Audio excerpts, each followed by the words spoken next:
Good morning, everyone. I am Veena Jayasri Krishnan.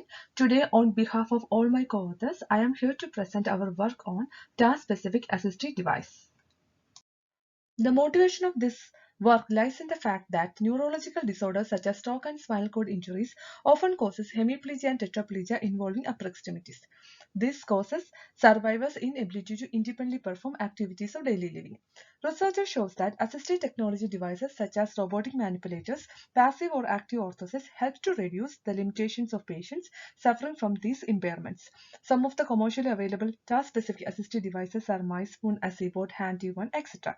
However, most of these devices are expensive, bulky, and difficult to maintain. Hence, there is a need to develop a new low-cost assistive device.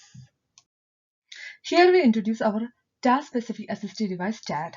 TAD is a robotized system developed for patients who have problems in their upper extremity, which prevent them from performing the activity of drinking. The functional prototype of TAD consists of a 3D printed 6-bar linkage mechanism. This is operated by pushing a button placed at the feet. The TAD is designed by placing two copies of synthesized 6-bar linkage in parallel. The input link of each of these two copies of the 6-bar linkage is connected to the output shaft of MS64 Dynamicsel servo motor on either side of it through a custom coupling. A general purpose cup holder is attached to the end effector of the device. This is a conceptual diagram of the working of the TAD. Once a user presses the push button placed near the feet, a binary control signal generated and communicated to the microcontroller. The microcontroller used encoder measurements from the Dynamicsel servo motor to determine the current position of the TAD and command the servo motor to move the TAD from its current position to the alternate state. To evaluate the effectiveness of TAD, user studies were conducted with 17 healthy subjects. Disability simulation approach was used to simulate disability. The study one was designed to find the effectiveness of TAD for incomplete tetraplegic patients who have paralyzed upper limb and non-paralyzed lower limb. Subject shoulder and wrist restrained using cotton rope. In the activity one, a plastic cup with a straw is placed on the table and ask the subject to simulate drinking from the cup by bending their torso towards the cup.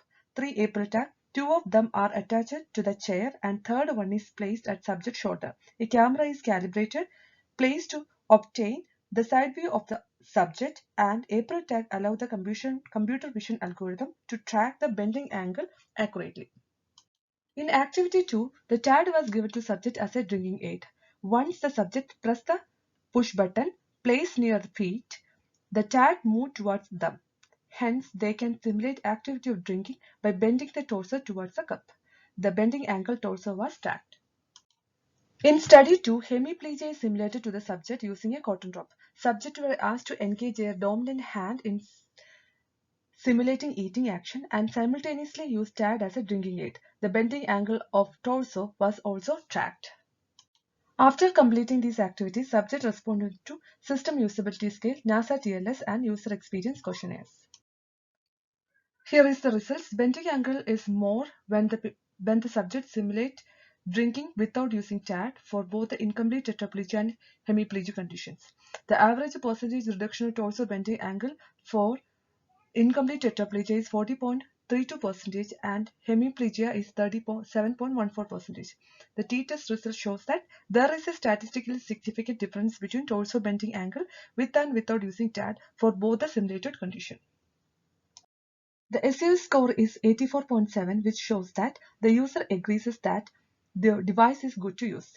The NASA TLS result shows that TAD imposes minimal mental and physical demands and its performance is high. User experience questionnaire result shows that TAD is comfortable to use. All these questionnaires are available in the paper as well as NYU website. You can find the questions below links. A task-specific assistive device was developed and tested through user studies. This device is promising, portable, and potentially a low-cost assistive device.